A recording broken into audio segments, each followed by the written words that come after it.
রাষ্ট্রপতির কথা বলবো বলেছিলাম না, বলি দুটো জিনিস। একটা কি, একটা হচ্ছে যে রাষ্ট্রপতি দণ্ডপ্রাপ্ত অপরাধীদেরকে চাইলেই ক্ষমা করে দিতে পারেন, পৃথিবীর সব দেশে এটা আছে।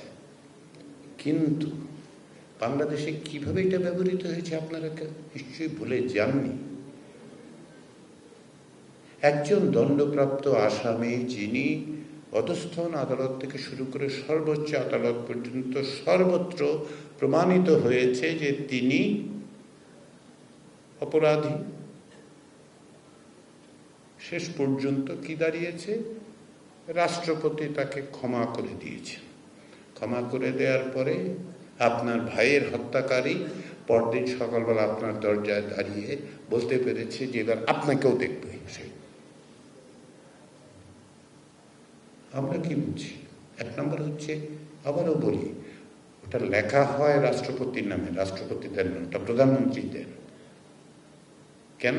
ওই আবার সংবিধান যারা পড়তে চান 48-এর অনুচ্ছেদের 3 উপ অনুচ্ছেদ পড়ুন, ওখানে লেখাই আছে দুইটা বিষয়ের বাইরে কিছু না। তার মানে এইটাও বাইরে, মানে এইটাও রাষ্ট্রপতির ক্ষমতার বাইরে। আসলে কাগজে কলমে রাষ্ট্রপতির ক্ষমতা, আসলে রাষ্ট্রপতির ক্ষমতা নয়, প্রধানমন্ত্রীর ক্ষমতা। তো এই যে প্রধানমন্ত্রীর ক্ষমতা দিয়ে রাষ্ট্রপতিকে দিয়ে আপনারা দণ্ডপ্রাপ্ত আসামিদের, আমরা রাজনৈতিক দলগুলো কি বিষয়ে একমত হয়েছে, বলছে একটা কমিটি হবে, সেখানে একজন সাইকিয়াট্রিস্টও থাকবেন, কারা পরিদর্শক থাকবেন, এবং সকলকে নিয়ে আলাপ আলোচনা করে কেউ যদি একটা আবেদন করে দেখবে, দেখে বলবে যে হ্যাঁ এইটা লোকটা এটা বিবেচনা করা যেতে পারে, বিবেচনার জন্য রাষ্ট্রপতিকে দেবেন। কিন্তু রাষ্ট্রপতির সিদ্ধান্ত নেওয়ার আগে ভুক্তভোগী পরিবারের সম্মতি লাগবে।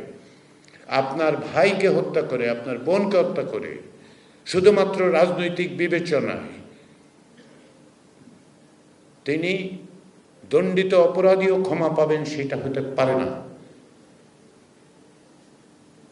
এটাই হচ্ছে রাষ্ট্রপতির ক্ষেত্রে আমরা বলছি যে রাষ্ট্রপতির হাতে এইভাবে ক্ষমতাটা দিন না। এটা যা আছে এটার বহুল অপব্যবহার হয়েছে। রাষ্ট্রপতিকে আমরা কিছু ক্ষমতা দেওয়ার কথা বলেছি। এই যে এক হচ্ছে যে প্রধানমন্ত্রীর এই নিরবিচ্ছিন্ন আধিপত্য থেকে তাকে মুক্ত করে রাষ্ট্রপতিকে আমরা বলছি কিছু কিছু প্রতিষ্ঠানে রাষ্ট্রপতি নিজেই স্বাধীনভাবে যেন নিয়োগ দিতে পারে। তার মধ্যে একটা কি, একটা হচ্ছে বাংলাদেশ ব্যাংকের গভর্নর।